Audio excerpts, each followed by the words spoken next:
Welcome back friends to the GS platform YouTube channel.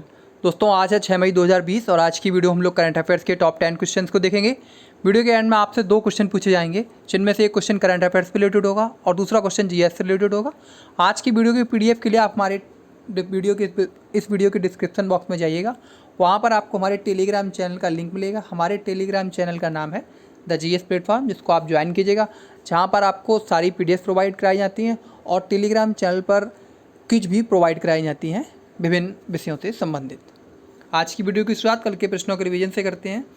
तो पहला question था कल, American academy of arts and sciences में किसे अंतर्राष्ट्रीय मानद सदस्य के रूप में नियुक्त किया गया है? सही आंसर है शोभना नरसिम्हन को। दूसरा क्वेश्चन, किस शहर ने कोविड-19 टेस्टिंग बस लॉन्च की है? मुंबई ने की है। तीसरा क्वेश्चन, किस राज्य की कोविलपट्टी कडलाई मितई मूंगफली कैंडी को भौगोलिक संकेत यानी कि जीआई टैग प्रदान किया गया? सही उत्तर है तमिलनाडु की। चौथा क्वेश्चन, किसकी योजना देश भर के लगभग 4000 पुलिस वाहनों को सैनिटाइज करने की है? तो एमजी मोटर इंडिया की है। पांचवा क्वेश्चन, किसने मत कर फॉरवर्ड अभियान शुरू किया है? सही उत्तर है टिकटॉक। इंपॉर्टेंट क्वेश्चन है ये।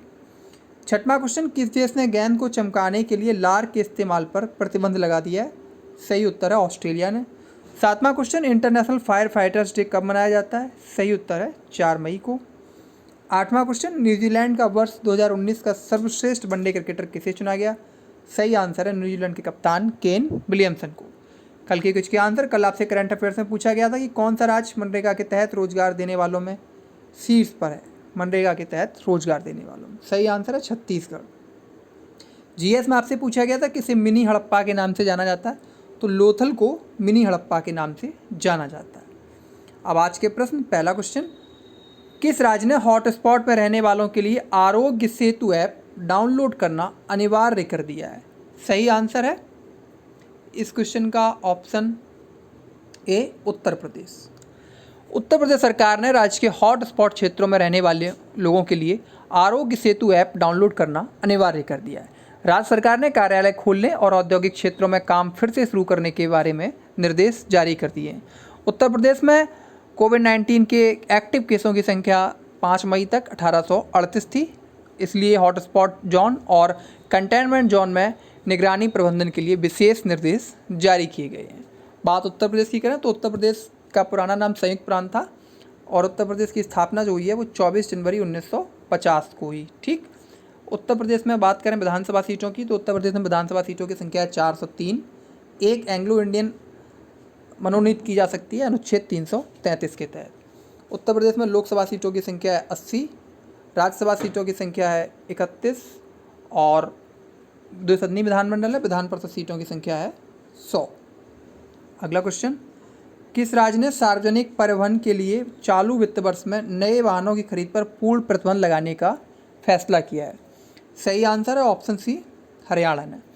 हरियाणा सरकार ने चालू वित्त वर्ष के दौरान सार्वजनिक परिवहन के लिए बसों और इमरजेंसी सेवाओं को छोड़कर इस्तेमाल किए जाने वाले वाहनों को छोड़कर नए वाहनों की खरीद पर पूर्णतः प्रतिबंध लगाने का फैसला किया है। हरियाणा मंत्रिमंडल ने यह भी निर्णय लिया है कि नई कार या जीप की अति आवश्यकता होने पर वाहनों की आउटसोर्सिंग की मदद ली जा सकती है। हरियाणा की राजधानी है चंडीगढ़, सबसे बड़ा शहर है फरीदाबाद, जिलों की संख्या है 22। हरियाणा का गठन पंजाब से अलग होकर यानी कि पेशू से अलग होकर पंजाब और हरियाणा का गठन हुआ था, तो हरियाणा का गठन 1 नवंबर 1966 को हुआ। हरियाणा के राज्यपाल वर्तमान में सत्यदेव नारायण आर्य, मुख्यमंत्री हैं मनोहर लाल खट्टर, भारतीय जनता पार्टी की सरकार है। एक सदनी विधानमंडल है, विधानसभा सीटों की संख्या हरियाणा में 90, राज्यसभा सीटों की संख्या हरियाणा में 5 और लोकसभा सीटों की संख्या हरियाणा में 10। अगला क्वेश्चन, एशियन डेवलपमेंट बैंक में किस भारतीय को प्रिंसिपल ऑपरेटर के रूप में तैनात किया गया? इंपॉर्टेंट क्वेश्चन है। सही आंसर है ऑप्शन डी, निलय मितेश। 1991 बैच के कर्नाटक कैडर के आईएएस ऑफिसर निलय मितेश को एशियन डेवलपमेंट बैंक में प्रमुख परिचालन समन्वय विशेषज्ञ के रूप में तैनात किया गया है। वह इससे पहले राष्ट्रीय राजधानी में कर्नाटक के रेजिडेंट कमिश्नर के रूप में कार्यरत थे। अब बात करते हैं एशियाई विकास बैंक यानी कि एशियन डेवलपमेंट बैंक की। तो इसकी स्थापना हुई थी 19 दिसंबर 1966 को। 19 दिसंबर 1966 को इसकी स्थापना की गई थी, 19 दिसंबर 1966 को। वर्तमान में इसमें जो सदस्य देश हैं उनकी संख्या है 68। सबसे लेटेस्ट जो सदस्य है वो है न्यू इसने 2019 में ज्वाइन किया था और एशियन डेवलपमेंट बैंक की अध्यक्षता जापान द्वारा की जाती है। इसका जो मुख्यालय है वो फिलीपींस की राजधानी मनीला में स्थित है और इस बैंक की स्थापना का उद्देश्य था एशिया पैसिफिक रीजन में इकोनॉमिक और सोशियो डेवलपमेंट को गति प्रदान करना। इसमें एक रोचक बात यह है कि इसका नाम जरूर एशियन विकास बैंक है, लेकिन इसमें एशिया से बाहर 19 देश जुड़े हुए हैं जो एशिया के नहीं हैं, एशिया से बाहर के। चौथा क्वेश्चन, भारतीय अक्षय ऊर्जा विकास एजेंसी इरेडा का नया CMD किसको नियुक्त किया जाएगा?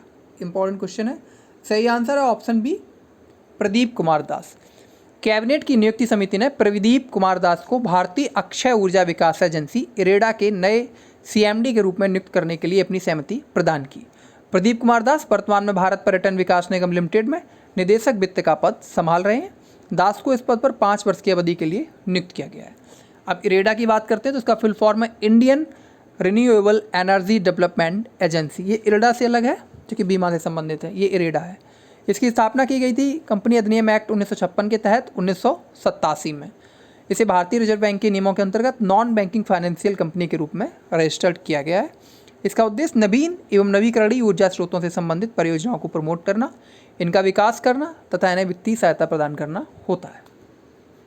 5वां क्वेश्चन, किसने एक अल्ट्रा वायलेट कीटाणु शोधन टॉवर विकसित किया है? सही आंसर है ऑप्शन बी, DRDO ने। DRDO ने उच्च संक्रमण प्रवण क्षेत्रों के तेजी से और रसायन मुक्त कीटाणु शोधन के लिए एक अल्ट्रा वायलेट कीटाणु शोधन टॉवर विकसित किया है। UV ब्लास्टर नामक यह उपकरण एक अल्ट्रा वायलेट आधारित सैनिटाइजर है जिसे laser science and technology centre द्वारा डिजाइन और डेवलप किया गया है। UV ब्लास्टर लैबोरेटरीज में इलेक्ट्रॉनिक्स उपकरण, कंप्यूटर और अन्य गैजेट्स जैसी उच्च तकनीकी सतह के लिए उपयोग किया जाता है। अब बात DRDO करें तो फुल फॉर्म है defence research and development organisation, DRDO। इसकी स्थापना 1958 में रक्षा विज्ञान संगठन के साथ हुई थी। DRDO रक्षा मंत्रालय के रक्षा अनुसंधान और विकास विभाग के तहत काम करता है। इसका मुख्यतः काम जो होता है वो रक्षा प्रणालियों के डिजाइन एवं विकास के साथ साथ तीनों क्षेत्रों के रक्षा सेवाओं की आवश्यकताओं के अनुसार वैश्विक स्तर पर हथियार प्रणाली एवं उपकरणों के उत्पादन में भारत को आत्मनिर्भर बनाना। वर्तमान में जो DRDO के चेयरमैन हैं वो हैं जी सतीश रेड्डी वर्तमान में DRDO के चेयरमैन हैं। स्थापना DRDO कब हुई थी? 1958 में।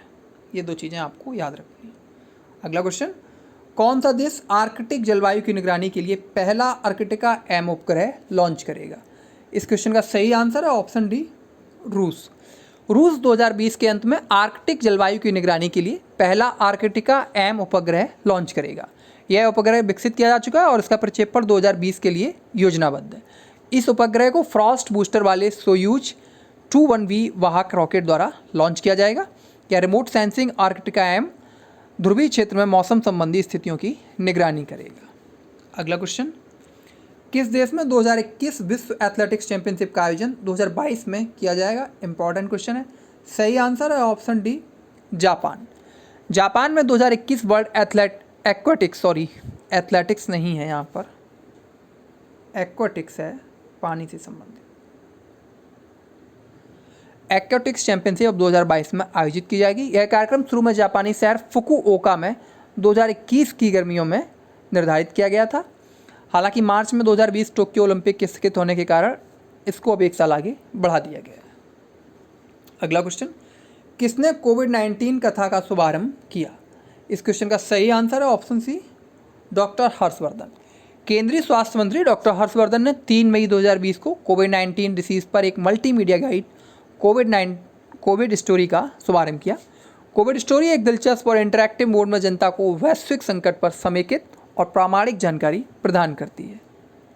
अगला क्वेश्चन, किसने home to home fund raiser concert I for India आयोजित किया? इंपॉर्टेंट क्वेश्चन है। सही आंसर है ऑप्शन बी, फेसबुक। फेसबुक ने भारतीय मनोरंजन में कुछ सबसे बड़े नामों के साथ मिलकर एक home to home fund raiser concert I for India आयोजित किया है।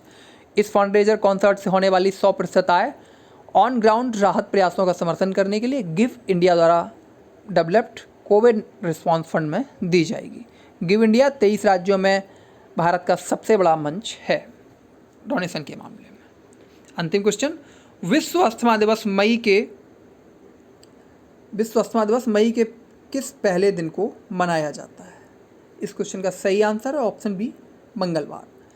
विश्व अस्थमा दिवस ग्लोबल इनिशिएटिव फॉर अस्थमा द्वारा प्रतिवर्ष आयोजित किया जाने वाला एक कार्यक्रम है। कार्यक्रम विश्व भर में अस्थमा जागरूकता और देखभाल में सुधार करने के लिए आयोजित किया जाता है। यह दिन मई के पहले मंगलवार को मनाया जाता है और इस वर्ष यह कब मनाया गया? पहला मंगलवार कब पड़ा? 5 मई को। तो 5 मई को मनाया गया 2020 में। अस्थमा एक चिरकालिक फेफड़ों की बीमारी है जो सांस लेने में कठिनाई का कारण बनती है। अब आज की क्विज करंट अफेयर्स में आज आपके लिए क्वेश्चन है, किस बैंक ने हम हार नहीं मानेंगे टाइटल के साथ एक गीत जारी किया है? इस क्वेश्चन का आंसर आपको कमेंट बॉक्स में #CA के साथ देना है और इसके साथ आपको कमेंट बॉक्स में ये भी बताना है कि जो टेलीग्राम क्विज चैनल पर आपको कल 1.5 से 2 क्विज प्रोवाइड की गई थी वो आपको कैसी लगी, क्या आप उससे संतुष्ट हैं या नहीं हैं। और GS में आपके लिए क्वेश्चन है, भारतीय न्याय व्यवस्था में जनहित याचिका यानी कि PIL लागू होने पर भारत का मुख्य न्यायाधीश कौन था? यानी कि सीधी सीधा मतलब है जब PIL लागू हुई थी तब उस वक्त चीफ जस्टिस ऑफ इंडिया कौन था? इस क्वेश्चन का आंसर आपको कमेंट बॉक्स में #GS के साथ देना है। तो थैंक यू फ्रेंड्स, ये थी आज की वीडियो और आप ज़्यादा से ज़्यादा लोग टेलीग्राम चैनल को ज्वाइन करें जिससे आप हमारी क्विज का भी लाभ उठा पाएँ। Thank you.